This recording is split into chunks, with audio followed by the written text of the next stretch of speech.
Hey, what's up guys? Coach Jamison. In this video, we're going to be going over child rockers or rockers. This is one of the most basic foundational movements within my own practice and what we teach within the primal movement realm.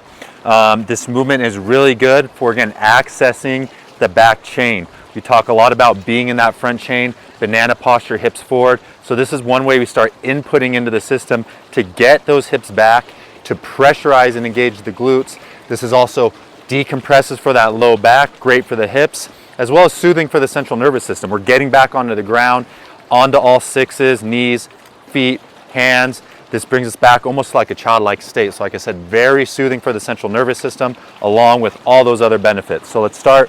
We'll get into tabletop position. From tabletop position, we're gonna spread the knees roughly a couple fist widths apart, so not crazy wide. We're gonna be very mindful of the feet. So my big toes are gonna be in. You're gonna notice I'm trying to get my heels to point out. This is gonna open up the feet and ankles. So along with those other benefits, we're gonna be working on the ankles, knees, as well as the hips and low back. From here, my hands are gonna be out in front. I wanna start with my hips just stacked over my knees. And then from here, I'm gonna think of just gently ripping my mat apart and pressing my shins and feet down. That should start to give me a little bit of engagement towards the hamstrings and glutes. And now from here, all I'm gonna do is simply rock back. And if you're one that struggles with a lot of chronic back and hip pain, we're not gonna make this a huge movement.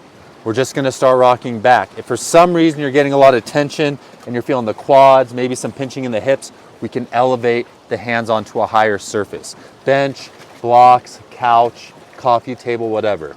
From here, I'm just gonna start rocking. I'm gonna maintain that tension of ripping my knees apart, pressing the tops of my feet and shins down.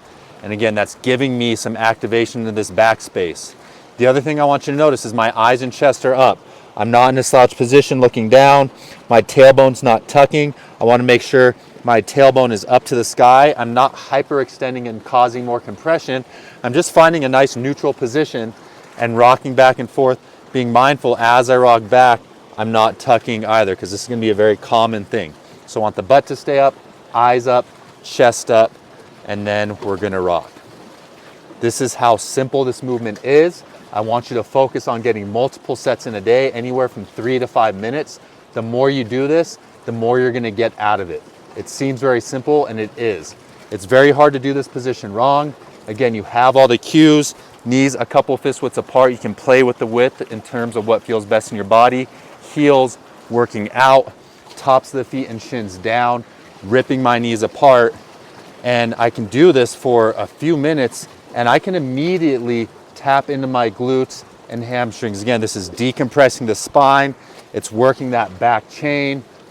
And again, helping me get out of this front chain posture, this banana posture a lot of us are stuck in. It's inputting into my system to keep those hips back. These are our child rockers. Start working with them daily, getting multiple sets in a day.